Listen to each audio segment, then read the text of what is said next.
Physics के वो सभी महत्वपूर्ण फार्मूला जो रेलवे के किसी भी एग्जाम के लिए, चाहे ग्रुप डी हो, एनटीपीसी हो, टेक्नीशियन हो, एलपीए हो, जेई हो, कोई भी एग्जाम हो, इवन एसएससी का भी कोई एग्जाम हो, सभी के लिए महत्वपूर्ण है।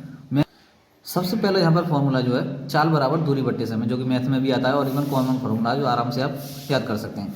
चाल बराबर होता है दूरी बट्टे समय, और दूरी को हम मापते हैं मीटर में और बट्टे समय को मापते हैं सेकंड में, इसलिए मैंने लिखा है मीटर प्रति सेकंड। इसको प्रति बोल देते हैं, मीटर प्रति सेकंड, या फिर ये एस ऊपर पहुंचता है यानी सेकंड ऊपर पहुंचता है तो मीटर सेकंड इनवर्स भी बोल सकते हैं हम इसको। ये ऊपर पहुंच जाता है तो माइनस का हो जाता है।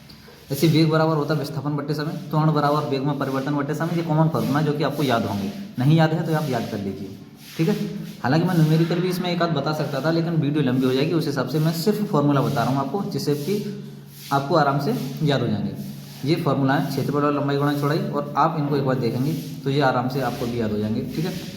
इसमें जो महत्वपूर्ण है जो मैंने लिख दिया यहाँ पर हाईलाइट कर दिया है, त्वरण बराबर वेग परिवर्तन बट्टे समय होता है, और बल बराबर होता है एफ बराबर एम इंटू ए, यानी कि द्रव्यमान गुणा त्वरण, ठीक है। ये सभी जो महत्वपूर्ण है वो लिखे यहाँ पर। और नीचे बात करेंगे हम वर्क पावर और एनर्जी वाले फॉर्मूला में आ जाए, चैप्टर में आ जाए, तो हम कार्य बराबर होता है वर्क बराबर होता है बल गुणा विस्थापन, कार्य बराबर बल गुणा विस्थापन, या फिर डब्ल्यू बराबर एफ इंटू डी, ठीक है। जब अगर क्वेश्चन में कोण भी दिया हो या फिर हमें कोण निकालना हो तो हम फॉर्मूला लगाएंगे वर्क बराबर F into D cos theta. और जब काइनेटिक एनर्जी के फॉर्म में पूछा हो तो हम लिखेंगे हाफ एम वी स्क्वायर, ठीक है। और पोटेंशियल एनर्जी यानी कि गतिज ऊर्जा जो होती है और जो होती है स्थितिज ऊर्जा, तो एम जी एच। अब हम बात करेंगे शक्ति बराबर होता है कार्य बट्टे समय, यानी कि शक्ति को बोलते हैं पावर, और पी बराबर डब्ल्यू अपॉन टी, कार्य बट्टे समय। पी बराबर डब्ल्यू अपॉन टी होता है और हमें मालूम है डब्ल्यू बराबर एम जी एच भी होता है, तो हम इसको M G H upon T भी लिख सकते हैं, ठीक है बात। अगला हो जाएगा गति के समीकरण, जो कि महत्वपूर्ण बहुत बहुत महत्वपूर्ण है। गति के समीकरण v बराबर यू प्लस ए टी, जो कि पहला समीकरण है, कोई बार इसको लोग बार समझ लेते हैं, दूसरा तीसरा क्या कैसे याद करें।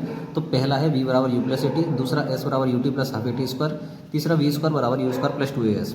अब ये क्या दे रखा है, इनमें संबंध पूछता है कभी कभी क्वेश्चन कि इनमें से कौन से समीकरण में गति का पहले समीकरण के साथ संबंध है, उस हिसाब से क्वेश्चन पूछता है, ठीक है। तो इसमें याद करने के लिए क्या है, एक छोटी सी ट्रिक मैं बता देता हूँ। जैसे आगे दे रखा है v का मतलब वेग, और सबसे लास्ट वाला देखेंगे तो t मतलब समय, तो वेग और समय में संबंध हो जाएगा।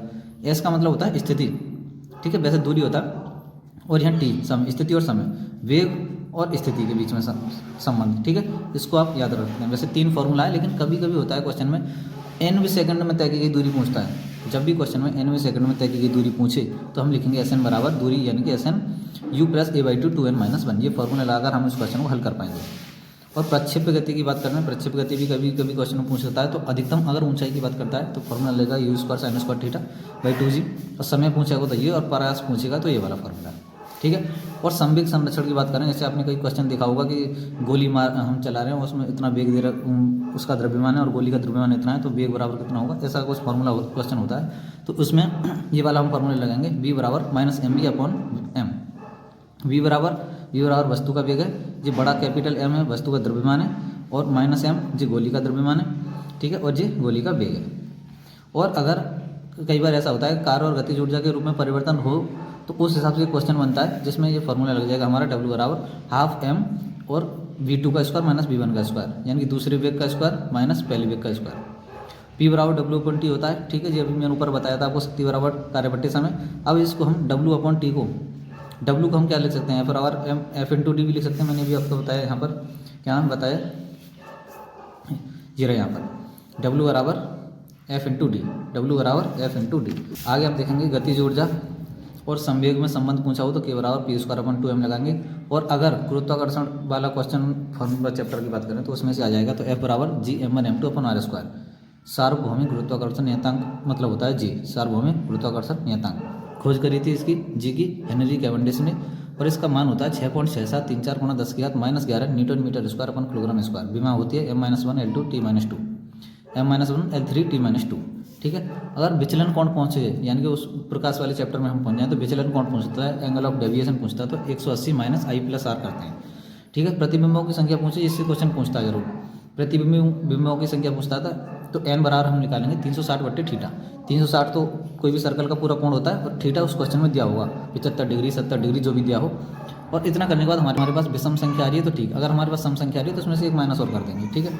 दर्पण सूत्र आप जानते हैं, दर्पण बराबर 1/f = 1/v + 1/u, ठीक है। अब इसको f बराबर क्या होता है, फोकस दूरी, v बराबर वेग वस्तु का, और ये सॉरी प्रारंभिक वेग और अंतिम वेग, प्रारंभिक वेग और अंतिम वेग। और अवतल दर्पण के लिए हमें इसमें बहुत कन्फ्यूजन होता है। क्या होता है कन्फ्यूजन कि एफ बराबर प्लस लेनी है, माइनस लेनी है, बी बराबर प्लस माइनस क्या लेना है इसमें।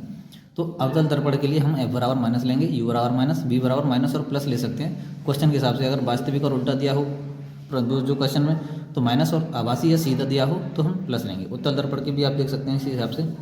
और अगर क्वेश्चन में कई बार पूछता है दर्पण के आगे या दर्पण के पीछे, तो ये पीछे प्लस वी और प्लस दर्पण के उसी ओर माइनस वी। आवर्धन बराबर होता है एम बराबर हाइट ऑफ इमेज बट्टे हाइट ऑफ ऑब्जेक्ट, या फिर इसको हम इस तरीके से भी लिख सकते हैं माइनस वी अपॉन यू। ठीक है, ये इसको आप देख लीजिए। अपवर्तनांक का फॉर्मूला, निरपेक्ष अपवर्तनांक, और ठीक है उसके बाद हम बात करेंगे लेंस का फॉर्मूला। सभी महत्वपूर्ण है, आप एक बार देख लीजिए।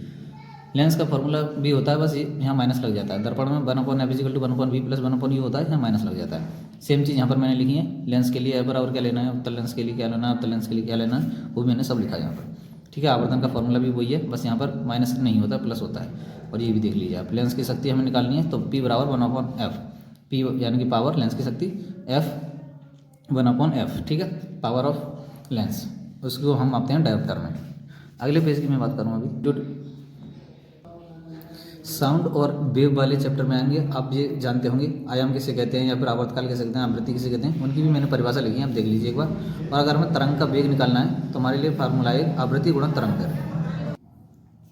ठीक है, और संबंध पूछेगा आवृत्ति और आवर्तकाल में, तो आप देख लीजिए ये वाला है, आवृत्ति का फॉर्मूला ये है। और ये हीट एंड टेम्परेचर की बात करें हम, हीट एंड टेम्परेचर में ये फॉर्मूला बहुत महत्वपूर्ण है। C/5 बराबर F-32/9 बराबर K-273/5 बराबर R/4। C मतलब सेंटीग्रेड या सेल्सियस, F मतलब फ़ारेनहाइट, K मतलब केल्विन, R मतलब न्यूटन। ठीक है, उसके बाद में इधर आ जाएंगे हम विद्युत वाले में, जो कि बहुत बहुत महत्वपूर्ण है। विद्युत वाला, विद्युत धारा बराबर होता है आवेश बट्टे समय, यानी कि कितना आवेश कितने समय में गुजरा है तार से, उसको बोलते हैं विद्युत धारा।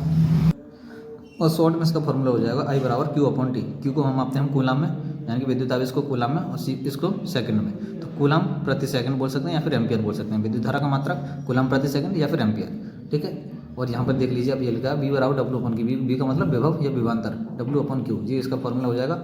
आगे इसका मात्रा हो जाएगा। ओम्स लॉ यानी कि ओम का नियम, B प्रोपोर्शनल टू होता है I, यानी कि B बढ़ेगा तो I भी बढ़ेगा। अब जब हम इसको हटा से यहाँ से, तो यहाँ पर बराबर करके एक नियतांक आ जाता है R, ये आप सब जानते हैं, आप देख लीजिए एक बार। प्रतिरोधकता का फॉर्मूला ये बार हो जाएगा हमारे पास, और ये भी आप देख लीजिए। अब इसमें प्रतिरोधकता की क्वेश्चन बनता है कि ये प्रतिरोधकता जो है ये चालक के पदार्थ व प्रकृति, यानी कि जो चालक का पदार्थ है, पदार्थ की प्रकृति और तापमान पर निर्भर करता है, ना कि उसकी लंबाई, चौड़ाई, मोटाई पर। जी आप क्वेश्चन देखेंगे कभी मिलेगा एक आध बार। विद्युत धारा का ऊष्मीय प्रभाव H बराबर I² RT। ठीक है, और ये इसको मैंने सही तरीके से समझाया हुआ है, आप देख लीजिए एक बार। H बराबर होता है यहाँ पर हीट, I बराबर विद्युत धारा, और R बराबर प्रतिरोध। ठीक है, T बराबर समय, और ये इनके बीच में संबंध है। ठीक है, ओम का नियम, V बराबर I और होता है IR। ठीक है, विद्युत शक्ति बराबर P बराबर W/T हो जाएगा, ये भी आप देख लीजिए। और जो भी यहाँ पर महत्वपूर्ण हो सकते हैं वो मैंने सभी यहाँ पर लिखे हुए हैं। ठीक है, जिससे कि एग्जाम में एक नज़र, वीडियो लंबी हो जाएगी उस हिसाब से मैं छोटा कर देता हूँ उसको, एक नज़र में आप एग्जाम में इसको देख कर जा सकते हैं। ठीक है, अगर वीडियो अच्छी लगी हो तो चैनल को सब्सक्राइब करके कमेंट जरूर करना।